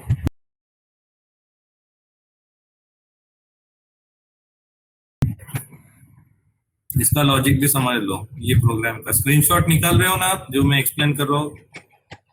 Yes, sir. हाँ, Yes, sir. यहाँ पे इसका लॉजिक छिपा है. यहाँ पे हमने क्या किया, इंटीजर वेरिएबल ए को 0 असाइन किया, यानी कि ए के अंदर हमने क्या किया, 0 स्टोर कर दिया. अब हमने क्या किया, if a equal to 0, a equal to 0 is a assignment operator. कौन सा ऑपरेटर है? Assignment. Assignment operator. whenever we use condition we require comparative operator.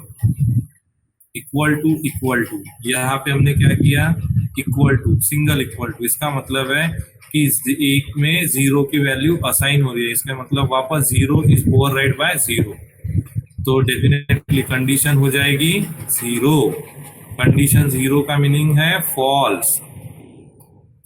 Anything represent 0 in a condition meaning is false.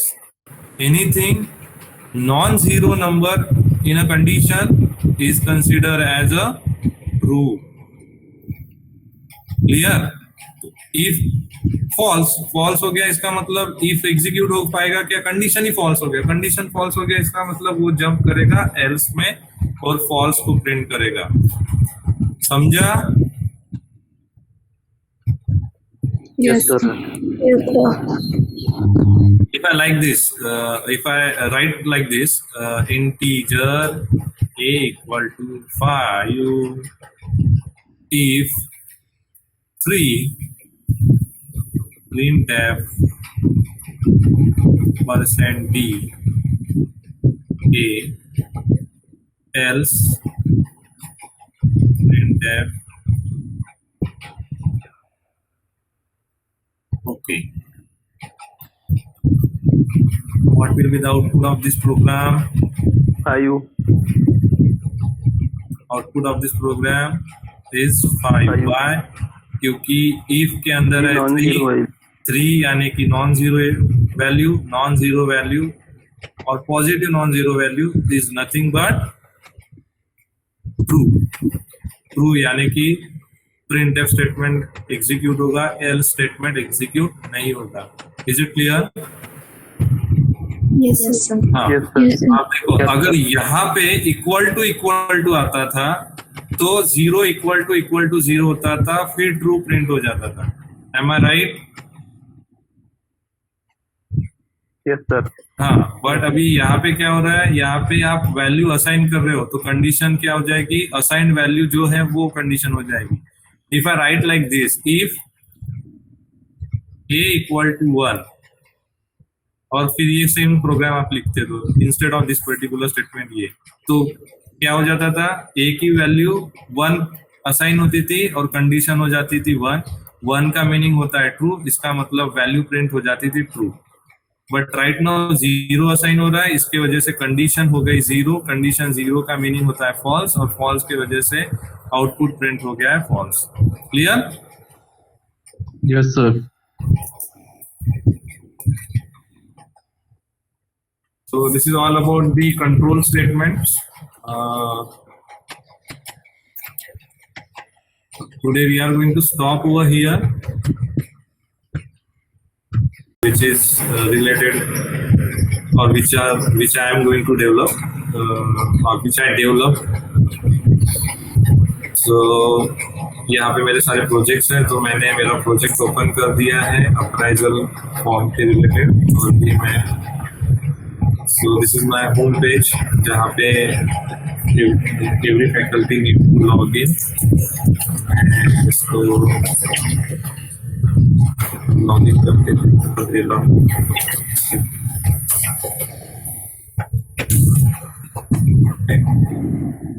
Login हो गया है। ये मैंने form design किया था।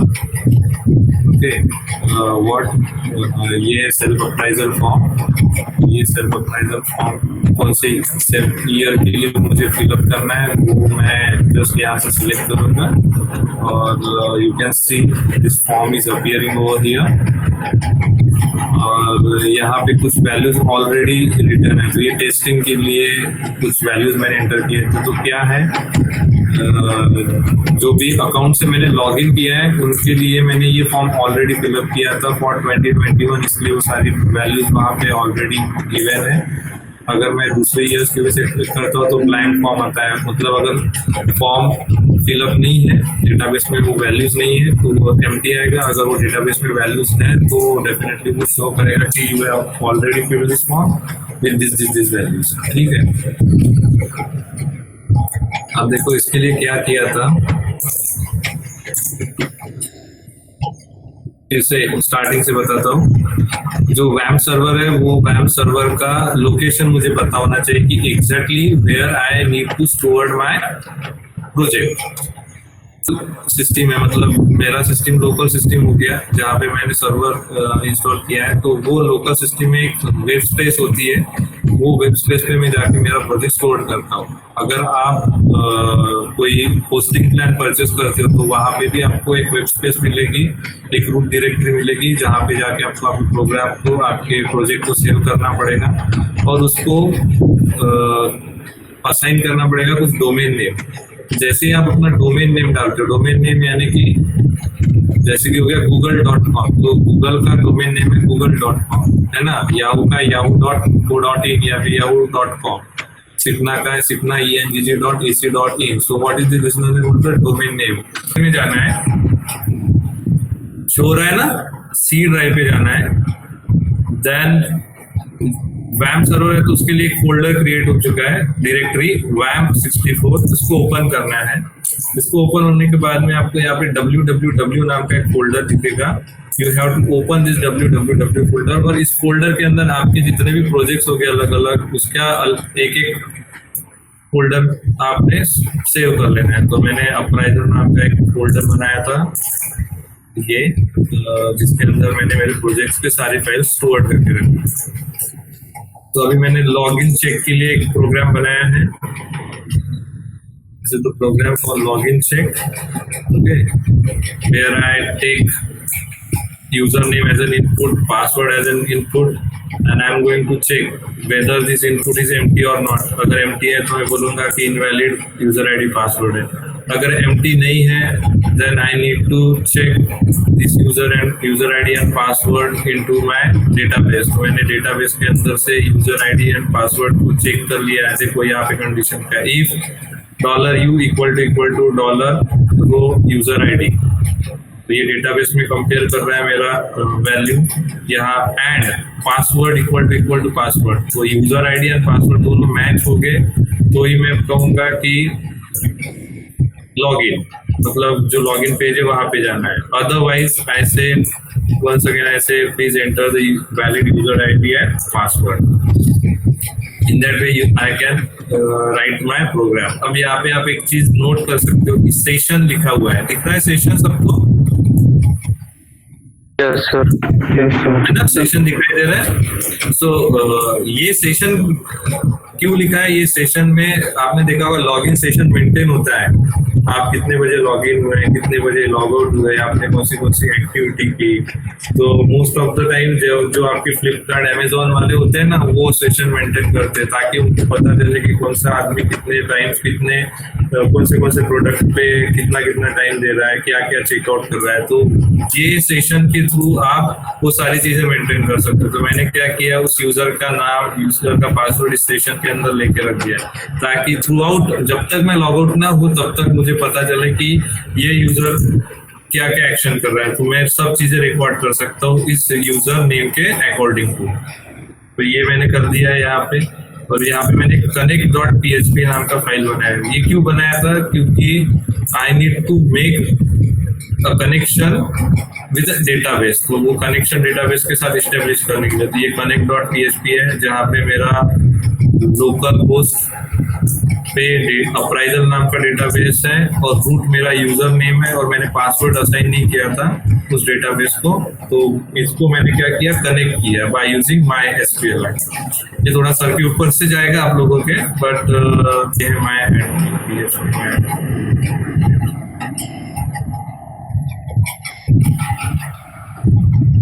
दिखाई दे। This is the PHP my admin, यानी कि ये डेटाबेस का लॉगिन है मेरा, लॉगिन आईडी एंड पासवर्ड। तो रूट पासवर्ड मैंने दिया नहीं, लॉगिन कर लिया है। ये दिख रहा है अप्राइजल नाम दिख रहा है यहाँ पे। Yes sir. Yes sir. ये मैंने डेटाबेस बनाया है। इस डेटाबेस के अंदर देखो अभी academic master, employee master, transaction, faculty ACR, part 1, part 2, ये दिखाई दे रहा है। हाँ सर। हाँ, दीज आर दी टेबल्स। इन टेबल्स में मैंने अलग अलग वैल्यूज को स्टोर करने के लिए ये टेबल्स बनाए। तो मैं जैसे एकेडमिक मास्टर में जाऊंगा तो मुझे आपको दिखाई देगा कि 2004-5 सेशन 5, 6, 7, 8, 9। तो जितने भी सेशन न्यूली आएंगे इसके अंदर ऐड करते हुए चलेगा। इसके अंदर ऐड होगा तो ऑटोमेटिक प्रोग्राम्स में जहां जहां पे मैंने सेशंस यहाँ से यूज किया है वहां पे रिफ्लेक्ट हो जाएगा। अब देखो एम्प्लॉय मास्टर्स के अंदर जाएंगे तो जितने भी एम्प्लॉयज होंगे उनकी सारी डिटेल्स यहाँ पे मैंने सेव करके रखी है in the terms of table format. तो फर्स्ट नेम क्या है, मिडिल नेम क्या है, लास्ट नेम क्या है, मदर नेम क्या है, जेंडर क्या है, डेट ऑफ बर्थ क्या है, मैरिडियल स्टेटस क्या है, कॉन्टैक्ट नंबर क्या है, ब्लड ग्रुप क्या है, ईमेल आईडी क्या है ना। वो सारी इंफॉर्मेशन जो आपको चाहिए वो सारी इंफॉर्मेशन एक एम्प्लॉय से रिलेटेड मैंने यहाँ पे स्टोर कर ली है।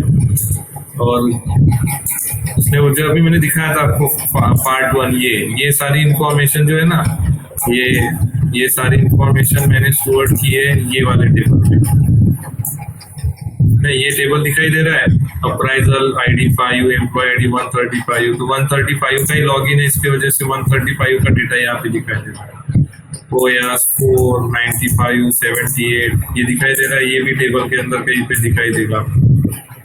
आगे जाके देखो 95 दिखाई दे रहा है, 78 दिखाई दे रहा है, टॉप, OS लैब, ये शो हो रहा है ना sir. Yes sir. Yes sir. हाँ, ये सब क्या हो रहा है, ये फॉर्म में हम लोग इंफॉर्मेशन फिलअप करेंगे और ये टेबल में जाके डेटा स्टोर हो रहा है हम लोगों का। ओके, अब मजे की बात क्या है यहाँ पे, ये देखो ये जो प्रोग्राम, इसको रिफ्रेश करूंगा तो सिर्फ आपको एक पेज दिखाई दे रहा है। और यहाँ पे जब मैं क्लिक करता हूँ तो यहाँ पे नीचे कंटेंट अपीयर होते हुए दिख रहे हैं, but basically it is not a single program. Okay, यहाँ पे ये जो लेफ्ट हैंड साइड दिखाई दे रही है जहाँ पे ब्लैक कलर दिखाई दे रहा है, ब्लैक कलर एंड ऊपर का ब्लू कलर का लाइन, यस सर। उसके लिए मैंने सेपरेट प्रोग्राम लिखा है। So whenever I enter into the different program, ये जो कंटेंट है ये सेम है ना। देखो मैं कोई भी पेज पे जाता हूँ तो ये कंटेंट सेम आ रहा है कि नहीं आ रहा है। तो मैंने क्या किया, इसके लिए साइड ये जो है मेन्यू कार्ड मेरा, ये मेन्यू के लिए मैंने अलग से एक प्रोग्राम लिख के रख दिया और वो प्रोग्राम मैं दूसरे प्रोग्राम के अंदर कॉल कर देता हूँ। जैसे आप हेडर फाइल कॉल करते हैं वैसे मैं यहाँ पे कॉल कर देता हूँ, तो ये एज इट इज आ जाता है। फिर ये जो बीच का लेआउट है इसके लिए मैंने सेपरेट प्रोग्राम डिजाइन किया है, और जब से मैं ये वैल्यूज पे क्लिक करता हूँ तो वो वैल्यूज लेके ये थर्ड प्रोग्राम एग्जीक्यूट होता है जहाँ पे ये वैल्यू जाएगी और उस वैल्यू के अकॉर्डिंग टू डेटाबेस से वैल्यूज को फेच किया जाएगा, ये वैल्यूज रिट्राइव की जाएगी और यहाँ पे वो फॉर्म के अंदर वो सारी वैल्यूज पुटअप की जाएगी। देख मैंने मेन में जाएंगे और पेजेस में जाएंगे, फॉर्म्स में मैंने ये प्रोग्राम बना के दिखा है। देखो यहाँ पे दिख रहा है फैकल्टी अप्राइजल पार्ट 1, फिर लिखा है सेल्फ अप्राइजल, तो मैं इसको एडिटर में ओपन करके दिखाता हूँ ताकि आपको अच्छे से समझ में आए।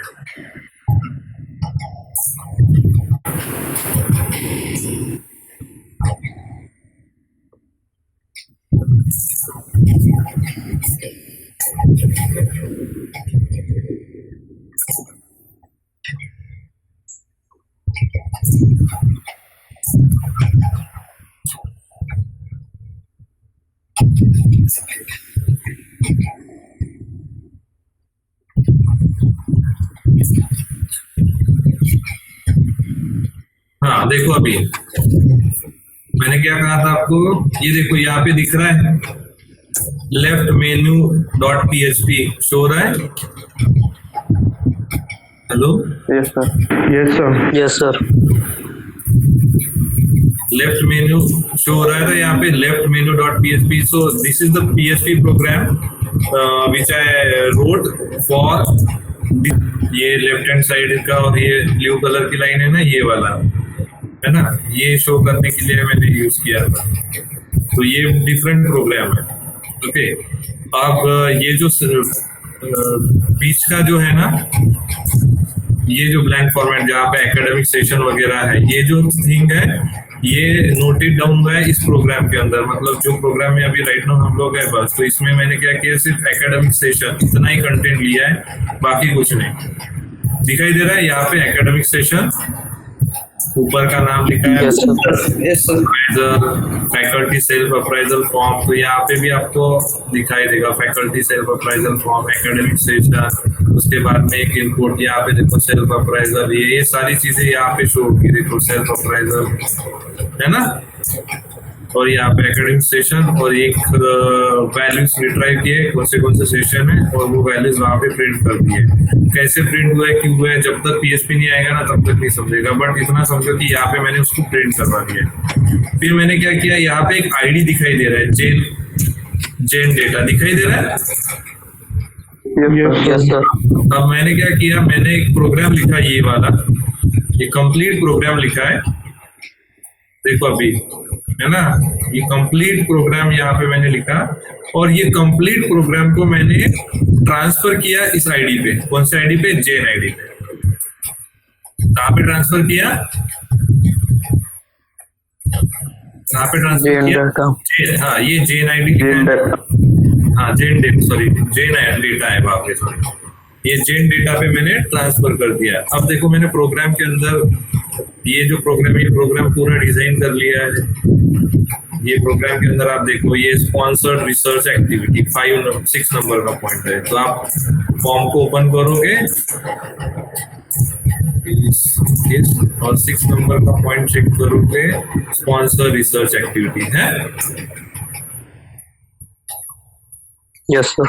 हाँ, इसके अंदर स्पॉन्सर रिसर्च एक्टिविटी में आप फर्स्ट देखोगे area of consultancy, funding agency, amount grant. तो आपको यहाँ पे सारी चीजें एज इट इज दिखेगी, फंडिंग एजेंसी, अमाउंट ग्रांट, ये area of consultancy, commencement date, completion status. और HTML आता होगा तो आपको पता ही है, HTML के अंदर हम लोग क्या करते हैं, तो मैंने लिखा इनपुट टाइप टेक्स्ट, और मैंने इनपुट ये ले लिया, इनपुट बॉक्स ले लिया, input type text fund agency. मैंने ये यहाँ पे इनपुट टेक्स्ट का इनपुट ये ले लिया, टेक्स्ट बॉक्स ले लिया, बस जस्ट ऐसे किया है ना। अब ये प्रोग्राम को मैंने यहाँ पे ट्रांसफर कैसे किया, ये एक इम्पोर्टेंट चीज है। तो मेरे पास में एक चीज होती है कॉल्ड एज जावास्क्रिप्ट। तो मैंने यहाँ पे एक जावास्क्रिप्ट कॉल कर दिया, और जावास्क्रिप्ट ने क्या किया, यहाँ पे जो ये एकेडमिक सेशन की वैल्यू थी, ये एकेडमिक सेशन की वैल्यू ये जावास्क्रिप्ट लेके गया इस प्रोग्राम पे, और ये प्रोग्राम ने जो भी आउटपुट दिया वो आउटपुट लेके आया जेन डेटा पे। ओके, इसके लिए हमने क्या किया, JSS नाम का एक फोल्डर होगा मेरा, दिखाई दे रहा है JSS। Yes sir. ये जावास्क्रिप्ट के लिए प्रोग्राम है, और यहाँ पे मैंने फैकल्टी सेल्फ अप्राइजल, ये मैं ओपन कर रहा हूँ प्रोग्राम यहाँ पे। ओके, और यहाँ पे आप देख सकते हो, ये देखो यहाँ से मैंने एकेडमिक सेशन की वैल्यू लिया है, ये वैल्यू मैंने फैकल्टी अप्राइजल एड पार्ट 1। तो ये प्रोग्राम का नाम भी आपको ऊपर दिखाई देगा, फैकल्टी अप्राइजल एड पार्ट 1। तो वहां पे मैं ये वैल्यूज को लेके गया हूँ, फिर ये एकेडमिक सेशन, वहां पे मैंने, आप स्टार्टिंग में देखोगे तो मैं देखो यहाँ पे एकेडमिक सेशन दिखाई दे रहा है, इस वैल्यू को रिट्राइव किया और उस वैल्यू के अकॉर्डिंग टू डेटाबेस से वैल्यू फेच किया और वहां पे प्रिंट किया। अगर वैल्यूज नहीं है तो ब्लैंक प्रिंट हो जाएगा। अब ये जितना भी आउटपुट है एज एन HTML, ये आउटपुट, ये देखो जेन डेटा दिखाई दे रहा है ऊपर, यहाँ पे भी दिखाई देगा कंसोल लॉग। तो जो भी रिस्पॉन्स आ रहा है फंक्शन का, वो रिस्पॉन्स मैंने जेन डेटा आईडी जो भी होगी वहां पे ट्रांसफर कर दिया। भाई जेन डेटा आईडी है कहाँ पे, जहां से ये प्रोग्राम कॉल हुआ था या जहां से ये JS कॉल हुई थी, कहाँ से कॉल हुई थी, तो ये फर्स्ट प्रोग्राम से कॉल हुई थी, इसलिए इस फर्स्ट प्रोग्राम के जेन डेटा पे वो सारी की सारी वैल्यूज प्रिंट हो जाती है। तो आउटपुट कुछ इस तरह से आता है आपका, समझे। अब एक चीज यहाँ पे देखो, यहाँ पे मैंने connect.php यूज किया है ना।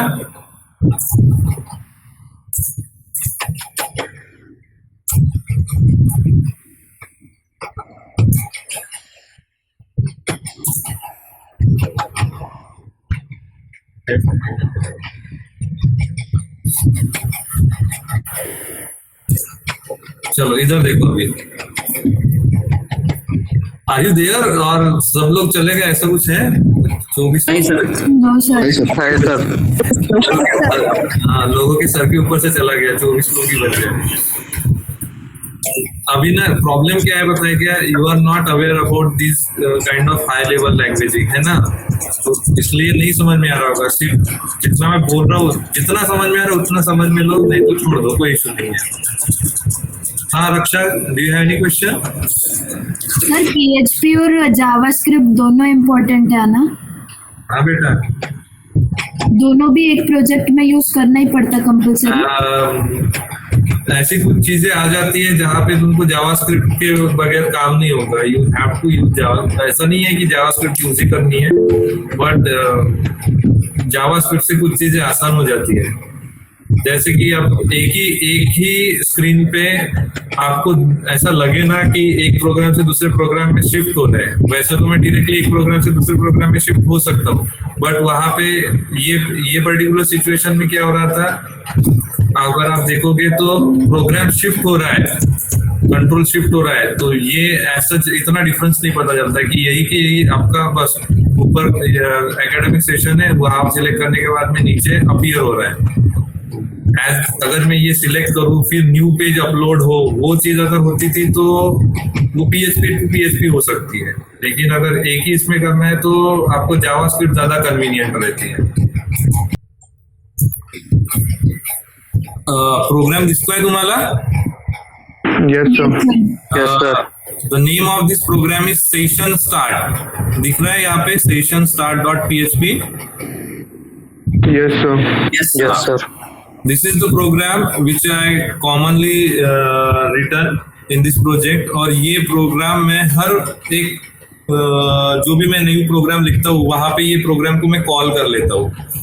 अब ये प्रोग्राम को कॉल करने का रीजन ये है मेरे उसके पीछे, क्योंकि यहाँ पे मैंने कुछ वैल्यूज को ग्लोबली डिफाइन करके रखा है। For example f name, m name, l name, ठीक है, फिर इसका कॉम्बिनेशन कर लिया विद टाइटल, एम्प्लॉय आईडी और उसका रोल एंड डेजिग्नेशन। ये दिखाई दे रहा है आपको? Yes sir. हाँ, ये मैंने क्या किया, ये ग्लोबली डिफाइन कर लिया है। ये ग्लोबली डिफाइन कर मतलब ये डिफाइन करके रख दिया। जब ये प्रोग्राम मैं कॉल करता हूँ कहीं पे भी, तो ये प्रोग्राम मैंने लेफ्ट मेनू में कॉल किया और लेफ्ट मेनू जहां पे भी कॉल होगा तो यहाँ पे ये कॉल हो गया। जैसे ये कॉल हो गया तो I can use this f name, m name, l name which I wrote in a session_start.php, वो मैं यहाँ पे यूज कर सकता हूँ, यहाँ पे यूज कर सकता हूँ, यहाँ पे यूज कर सकता हूँ। तो आप यहाँ पे देख पाओगे कि EMP ID, ये एम्प्लॉय आईडी, ये एम्प्लॉय आईडी है कहाँ पे, ये एम्प्लॉय आईडी यहाँ पे, वहां से मैंने ये एम्प्लॉय आईडी यहाँ पे पेश कर दिया है। तो जनरली इसे हम कहेंगे कि ये मेरा ग्लोबल डिक्लेरेशन हो गया, और ये ग्लोबल डिक्लेरेशन वाला जो भी वेरिएबल है वो मैं कहीं पे भी यूज कर सकता हूँ। मैं जस्ट इंक्लूड करते हुए चलूंगा उन प्रोग्राम्स को और उसको एक्सेस करते हुए चलूंगा, ठीक है। मीनवाइल ये देखो अभी ये सेव अप्राइजल नाम का ये जो दिखाई दे रहा है आपको program, save faculty appraisal part 1। Yes sir. हाँ, यहाँ पे Yes, भी sir. देखो बहुत सारे वेरिएबल्स मैंने लिखे हैं, ये सब वेरिएबल्स है, ये सब वेरिएबल्स है जिसके अंदर मैंने सब वैल्यूज को स्टोर करके रखा है। इतने सारे values at the same time मेरे पास में है। तो ये जो वेरिएबल्स है ये है लोकल वेरिएबल्स, ठीक है। ये कहीं पे मैं यूज नहीं करने वाला हूँ, बस इन वेरिएबल्स को मैं इसी प्रोग्राम में, ये दिखाई दे रहा है यहाँ पे मैंने इन वेरिएबल्स को यूज कर लिया है, ये मैं कहीं पे यूज नहीं कर रहा हूँ। सो this is the local variable. अब मेरी रिक्वायरमेंट थी कि ये जितने भी वेरिएबल्स हैं सिर्फ मुझे ये इसी पर्टिकुलर प्रोग्राम के लिए चाहिए थे, इसके बाहर यूज नहीं करना है, इसलिए मैंने इसको लोकली डिफाइन कर दिया। और जो वेरिएबल मुझे थ्रू आउट द प्रोग्राम चाहिए जब तक मैं लॉग आउट नहीं होता हूँ, क्यों? अब देखो एफ नेम, एम नेम और रोल डेजिग्नेशन ये मुझे चाहिए। क्यों चाहिए? क्योंकि जब मैं लॉग इन हूँ तो यहाँ पे मुझे शो होना चाहिए कि मेरा नाम क्या है और मेरा डेजिग्नेशन एडमिन दिखाई दे रहा है। Yes sir. और ये नेम भी दिखाई दे Yes, रहा है, sir. Sushant Ashok Patange. So he is also one of professor from CSC department, तो सर के नाम से बना के रखा है मैंने। तो सुशांत सर एडमिन है, ये यहाँ पे शो हो रहा है। ये थ्रू आउट जब तक मैं लॉग आउट ना हो तब तक ये मुझे चाहिए। तो जहां जहां पे मैं जाऊंगा, देखो कोई भी प्रोग्राम पे मैं क्लिक करता हूँ तो मुझे ये नेम सेम मिल रहा है, कॉमन मिल रहा है ना। So on every program I need this data. On every program I need this data. So ये यहाँ पे आपको मिलेगा ही। तो ये डेटा कॉमन है, ये मुझे थ्रू आउट द प्रोजेक्ट चाहिए जब तक मैं लॉग आउट ना हूँ, इसलिए मैंने इनको ग्लोबली डिफाइन करके रखा है। समझा? Yes sir. Yes sir. इसके बारे में अगर आपको डिटेल